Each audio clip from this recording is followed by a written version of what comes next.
글로벌 이슈 플러스 들어왔습니다. 지금 이 시간에는 가상화폐 시장, 암호화폐 시장 진단해보는 시간입니다. 업로드 컴퍼니 이장우 대표 나오셨습니다. 안녕하십니까? 네, 안녕하세요. 네, 반갑습니다.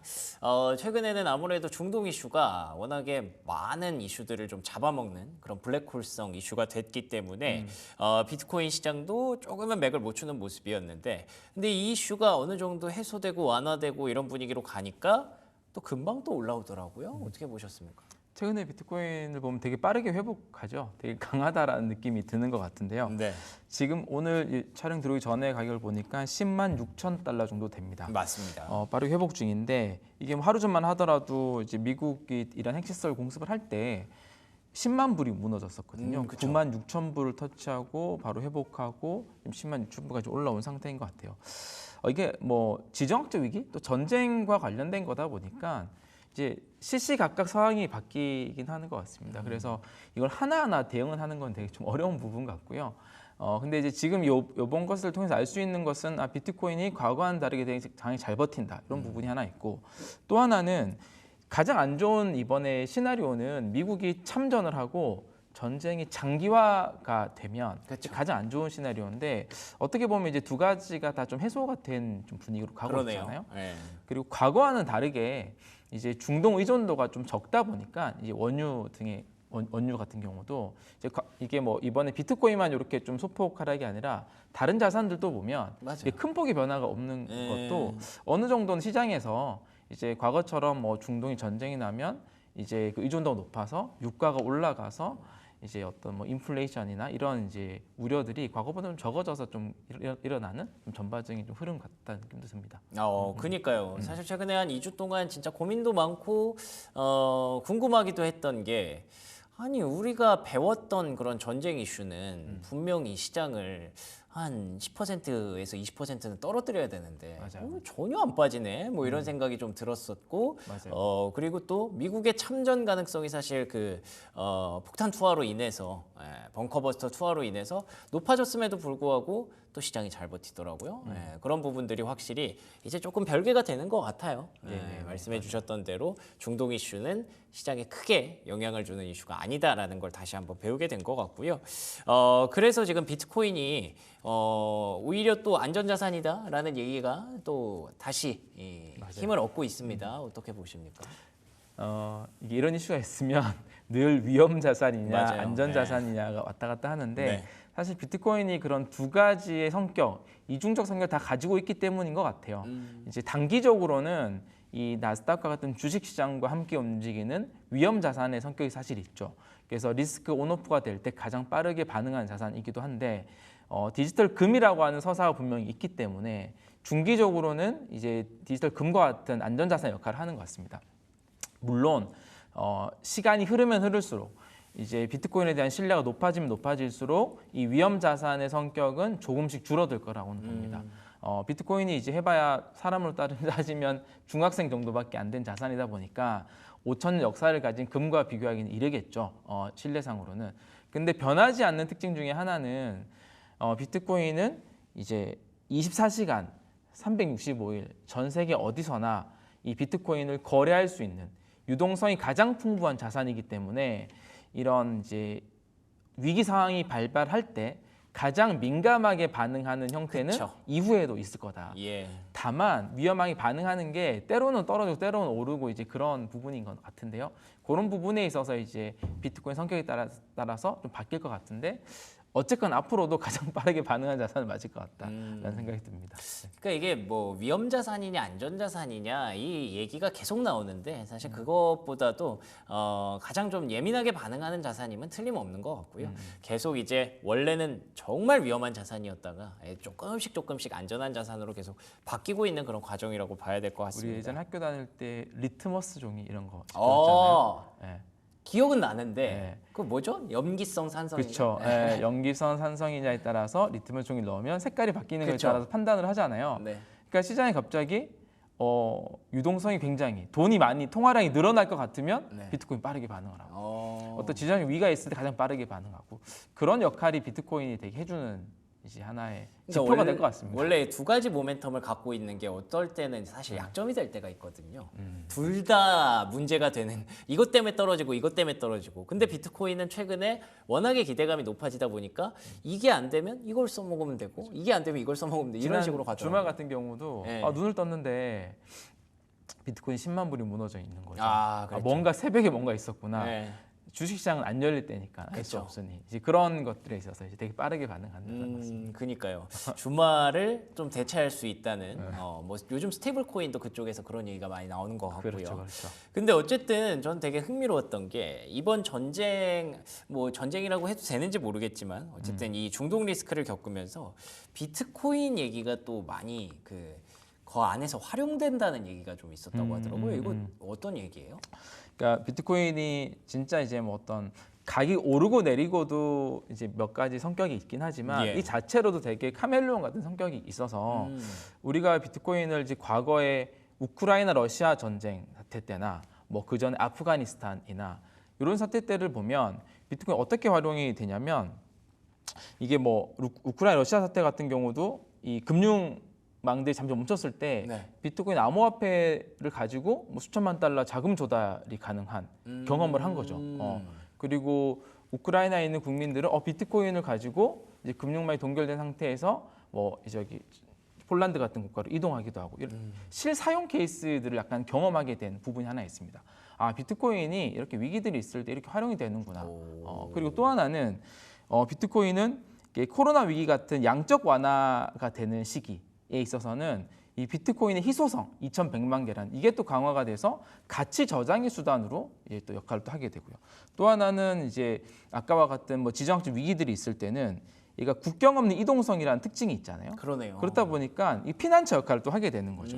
안전한 피난처. 그래서 이런 성격들이 복합적으로 드러나면서 이때는 이런 성격으로 이제 역할을 하고, 이럴 때는 이런 성격으로 역할을 하고, 그런 것들이 이제 조금씩 사람들한테 이제 각인이 되어가는 이런 형태의 이제 좀 성격으로 볼 수 있을 것 같아요. 그러니까 되게 중요한 테스트들을 계속 잘 넘고 있는 것 같아요. 지금도 사실 밖에서 뭐 어르신들이나 비트코인 얘기하면 아직도 여전히 말도 안 된다라는 얘기를 많이 한다고 하시더라고요. 근데 그런 분들이 조금씩 이제 바뀔 수도 있을 것 같고, 그리고 이제 젊은 분들이 점점 더 많아지면서 이 비트코인에 대해서 기대감이 높아지고 수급이 계속 유입된다면 이런 테스트들이 한 번씩 올 텐데 이번에 또 전쟁으로 인해서 오히려 중요성을, 당위성을 좀 더 어필할 수 있는 그런 계기가 됐던 것 같아서 다시 한번 인정을 받은 것 같습니다. 맞아요. 그러면 이제 앞으로는 미래에는 비트코인이 어떤 역할을 주로 할 것이냐 이런 이제 질문이 또 있을 것 같은데, 이게 이제 스테이블 코인하고도 연관이 많이 있을 것 같은데요. 스테이블 코인을 우리가 달러 스테이블 코인을 가장 신뢰 있게 보는 이유는 달러 스테이블 코인의 어떤 기초 자산, 담보 자산이 현재 가장 신뢰받는 미 국채이기 때문이거든요. 그렇죠. 가장 안전하다고 보는. 근데 이제 미 국채의 신뢰가 영속하지는 않을 수 있죠. 그리고 미 국채 위기에서 미 국채가 신뢰받지 못하는 상황의 가장 큰 트리거는 미국의 어떤 부채 문제일 수도 있고요. 미 국가에 대한 신뢰일 수도 있죠. 미 국채가 신뢰를 받지 못할 때 그러한 이제 스테이블 코인 같은 자산의 기초 자산, 담보 자산 뭐가 되는 게 좋을 거냐? 네. 극강의 신뢰를 줄 수 있는 자산은 뭐냐? 그러니까 비트코인은 앞으로 가장 신뢰받는 이제 담보 자산이 될 가능성이 높습니다. 그런 역할을 하는. 그래서 아마 지금은 미국이 제도 지니어스 액트를 가지고 이제 그 제도권에서 이제 미 국채를 담보 자산을 하지만 결국 이것이 진화를 하게 될 텐데요. 아마 비트코인 자산이 그 바스켓에 조금씩 들어오면서 결국 신뢰받는 담보 자산의 역할들로 많이 하게 되는, 이렇게 진화를 할 걸로 좀 전망이 되긴 합니다. 그러네요. 지금은 스테이블 코인으로 인해서 이 비트코인이 달러와 함께 가면서 이제 어떻게 보면은 인정을 받는 매개체로 달러를 선택했다라고도 볼 수 있을 것 같은데 언젠가는 이 스테이블 코인과 비트코인 세상이 좀 더 커질 수도 있겠죠. 그렇게 되면 오히려 그게 또 역전되는 상황이 발생할 수도 있고 오히려 더 신뢰받는 자산으로 탈바꿈할 수도 있을 것 같다는 생각이 드는데 스테이블 코인 워낙에 요즘 많이들 얘기를 하셔서 그 지니어스 액트 통과 이후에 현재 상황을 한번 좀 정리해 볼 수 있을까요? 6월 18일 날 이제 상원을 통과했죠. 지니어스 액트 법안이, 지니어스 법안이죠. 그래서 결국 규제 기반이 명확해졌다. 이제 그걸 통해서 스테이블 코인 시장이 확대될 거라고 하는 명확한 신호가 나온 거고요. 그것에 따라서 시장이 반응을 한 거죠. 그때 때마침 이제 이 스테이블 코인의 글로벌 한 2번째 정도 비중을 가진 USDC라고 하는 스테이블 코인 발행하는 서클이라고 하는 미국의 핀테크 회사가 상장을 또 한 거죠. 마침 또 그때. 마침. 예. 그리고 나서 시장이 반응을 해서 상장가 대비 8배 정도 가격이 이제 올라갔습니다. 예. 이렇게 주가가 오르다 보니까 이제 미국 이외에서도 이 스테이블 코인 요즘에도 한국 컨텐츠들 보면 네. 스테이블 코인 컨텐츠들 진짜 많고요. 맞아요. 이거는 이제 뭐 어떤 서클이라고 하는 주식이 올라가는 것도 있고 이 스테이블 코인이 우리나라 한 국가에 영향을 미친다라는 이제 이런 것도 많이 위기의식을 가지는 것 같아요. 예. 이제 그렇게 좀 흘러가는 것 같고 이것에 대한 이제 또 근간에는 미국의 뭐 베센트 장관이 이 스테이블 코인 시장이 얼마나 더 커질 것이냐 이런 전망들을 계속 내놓고 있거든요. 그래서 보면 이제 한 2년 이내 한 2조 달러 정도, 2조 달러가 지금 이 스테이블 코인이 2,200억 달러 정도 시장 규모입니다. 네. 한 2년에 10배 정도 갈 거다. 그리고 5년 이내 2030년도까지 약 4조 달러, 예. 지금부터 한 20배 정도 갈 거다. 이런 약간 스테이블 코인 시장의 전망들을 내놓고 있고요. 네. 근데 왜 1위 스테이블 코인이 USDT가 있는데 맞아요. 2위 스테이블 코인이 USDC의 발행사만 주가가 이렇게 엄청 올라가냐? 네. 스테이블 코인 시장이 전체적으로 커지는데 남아 있는 파이가 어떤 기업이 먹을 거냐 이런 이제 부분에서 이 서클이라고 하는 기업의 기대감이 더 큰 거거든요. 아, 그래요? 왜냐하면 서클의 USDC는 미국의 규제 기반으로 라이센스를 받고 비즈니스를 펼치고 선점한 효과들도 있기 때문에 앞으로 더 커질 그 7, 80%의 더 남은 시장에 네. USDT보다는 USDC가 더 크게 장을 할 거다라고 하는 기대감도 깔려 있는 것 같습니다. 테더는 제가 듣기로는 이제 미국에 완전히 본거지를 둔 건 아니라고 들었어요. 미국의 법안이 있지는 않죠. 네, 그것 때문에 더 이제 서클과 코인베이스의 조합으로 좀 더 이제 인정을 받을 수 있다라고 보시는 거군요. 맞아요. 알겠습니다. 근데 일각에서는 또 그런 얘기를 하네요. 최근에 뭐 비자라든지 마스터카드의 주가가 좀 빠지는 영향도 있어서 그런지 이 결제 체제가 아예 바뀌면서 원래 카드 업계가 갖고 있었던 그런 강점들이 좀 사라질 수 있다. 실제로 이제 패러다임이 바뀔 수 있다라고 보던데 거기까지 갈까요? 어떻게 보세요? 뭐 국내 좀 최근에 뉴스를 보니까 이제 국내 뭐 DSR 3단계가 시행되면서 그나마 카드사들이 카드론으로 되게 매출 많이 올리고 있었는데 네. 그것도 줄어들고 예. 또 하나 이제 스테이블 코인 이슈가 딱 드러나면서 야 결제망이 결국은 기존의 결제망이라고 하는 것은 가맹점이 있고 이제 카드사가 있고 그쵸. 벤사 또는 피지사가 있고 그쵸. 그리고 이제 소비자부터 시작해서 마지막 예. 가맹점이 있는데 이 중간 단계가 싹 드러나고 소비자와 가맹점이 바로 연결될 수 있는 게 스테이블 코인이고 그렇죠. 중간에 이제 스마트폰만 있으면 네. 그런 역할을 하다 보니까 이 결제 본인들의 역할이 줄어드니까 이제 위기의식이 있는 것 같습니다. 근데 이제 어떻게 보면 중간 결제 프로세서 없어지기 때문에 그 위기의식이 있을 수도 있는데 또 한편으로는 그런 카드사들이 잘 대응을 한다면 예를 들면 그들이 스테이블 코인을 발행할 수도 있고 그들이 기존에 갖춰놓은 고객과 인프라를 가지고 이 카드에 바로 이제 스테이블 코인 담아서 펼칠 수도 있고 할 수 있는 게 더 많죠, 사실. 어떻게 대응하냐의 좀 부분인 것 같긴 합니다. 하지만 분명히 시장의 환경은 빠르게 바뀌고 있다 이렇게 조금 볼 수 있을 것 같습니다. 알겠습니다. 그래서 뭐 지금 비자와 마스터카드도 말씀드렸습니다만 어제 나온 자료에 따르면 웰스파고에서는 오히려 지금 이 종목들의 주식을 살 때다라는 얘기도 있더라고요.